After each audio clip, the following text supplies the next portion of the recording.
Hello and welcome to another edition of Zog Science. Today we're going to be taking a look at Mendelian genetics, which is just kind of the underlying principles that work for many of the genetic traits that we see, but not really for all of them.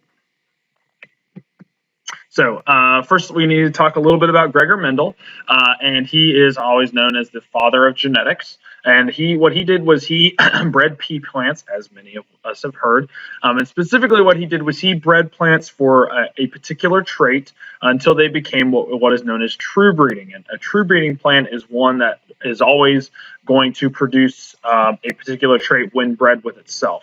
So, for example, a purple flower crossed with a purple flower will be considered true breeding if it always yields a purple offspring. You could also have true breeding white plants as long as you always are producing a white flower.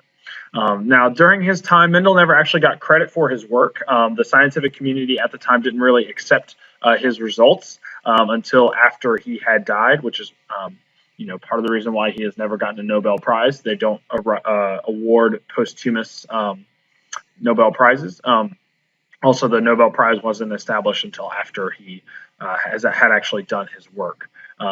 But the monastery where he worked actually burned all of his notes and notebooks, and so the only kind of evidence that we have of his work is the papers that he actually submitted to scientific journals.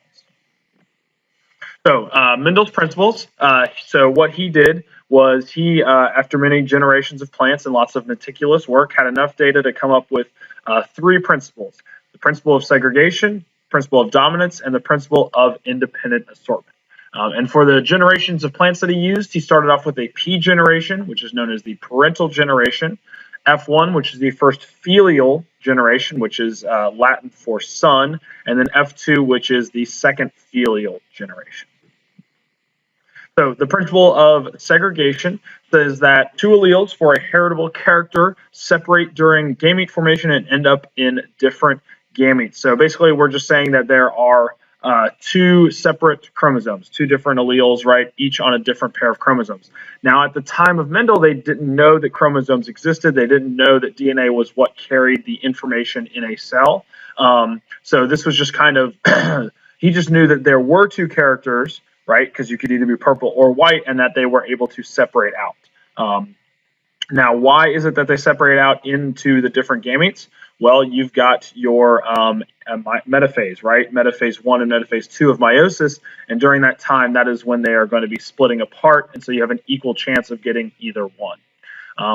Now, alleles, those are the alternate versions of genes which code for the same character. When we say character, I'm talking about what is the color of the flower? That would be a character. Or what is the color of the stem? Or what is the color of someone's eyes, or something like that.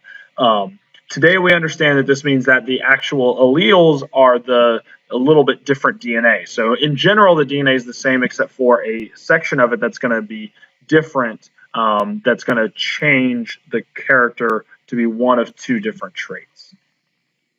And you can see over here how we've got we're crossing a true breeding purple with a true breeding white flower.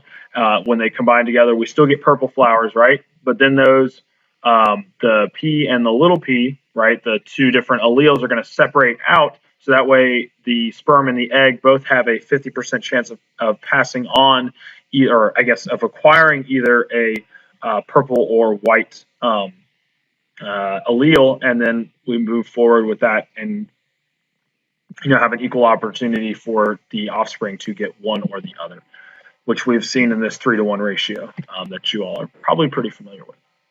Then we've got the principle of dominance. If the alleles for a particular character are different than the dominant allele, or if they are different, then the dominant allele will determine what trait is expressed, while the recessive allele will not have a noticeable effect. So in this case, purple and white. Purple would be dominant to white because purple, if the purple allele is present, it will always show up. So you will always have a purple flower if the purple allele is present, whereas the white allele will only show up if you happen to have two of the white alleles. So you would have to inherit both of them, which is why in the F1 generation, these are all hybrids. So they all have one of the purple alleles, one of the white alleles, so they are all going to be purple plants. Finally, we have the principle of independent assortment. That should say assortment. It got covered up. My apologies. And the principle of independent assortment states that one gene does not affect the ability for another gene to be inherited. So, for example, we have the gene for the color of the peas. It can either be yellow or green. And then you've got the gene for whether or not the peas are round or wrinkled. Okay. So what we do is we take a true breeding round yellow one and a true breeding green wrinkled one, and we cross those, and what we get is the F1 generation, which is going to be a hybrid, so it's going to be all of the dominant traits. And then what we do is we cross those with each other. So we take an F1 generation, cross it with an F1 generation, and what we actually get, well, there's two kind of options. We could either have dependent assortment, which states that, if you have a dominant trait, it's always going to go with the dominant trait, and if you have a recessive trait, it's going to go with the recessive trait. And that would be the ratio that we would see if that was the case. But in reality, what we see is we see the independent assortment. So what happens is that you have an equal opportunity to get either the dominant trait or the recessive trait for either one. So we can either have dominant, or we can have dominant recessive. We can have recessive dominant, or we can have recessive, right? And so those are equal opportunities for those to occur. And so what we actually get is this lovely phenotypic ratio of 9:3 to 3:1. So what we're saying is that we've got 9 out of 16 chance of getting the dominant. We have a 3 out of 16 chance of getting the dominant recessive. And then we can also have a 3 out of 16 chance to get the other dominant recessive combination. And then we have a 1 out of 16 chance to get a recessive combination. Okay, and again, independent assortment occurs because these traits are located on different chromosomes, so they're not attached to one another, so you can independently acquire either one of them. All right, we also have these lovely things called Punnett squares, and Punnett squares are just a kind of diagram that we use to help us be able to determine the potential allele combinations of offspring in a genetic cross. So, for example, here we have two hybrids, right, two heterozygous individuals. And when we cross them, these are the potentials that we could get.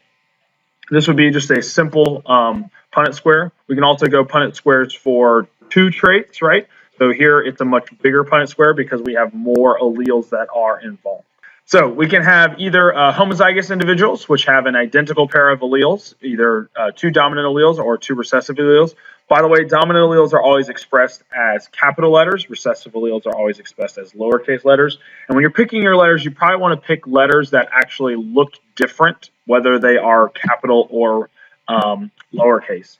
You don't necessarily always have to use, specific letters that match up with the trait. So, for example, W's are terrible letters to use because the capital W looks very similar to the recessive W. Okay, and then we've got heterozygous, right? Different pairs of alleles. So it's always going to be a dominant and a recessive allele. And then we've got the phenotype, which is the expression of the alleles. It's not necessarily always visible. So, for example, your blood type, that would be your phenotype. Even though you can't necessarily see it, right, it is still there, it's still present. And then you've got your genotype, which is the actual genetic makeup or combination of alleles found in an individual. All right, so big P, this would be the genotype, and it is homozygous. Then we've got big P, little p, which is heterozygous. Both of those result in the dominant phenotype, the purple phenotype, because the dominant allele is present.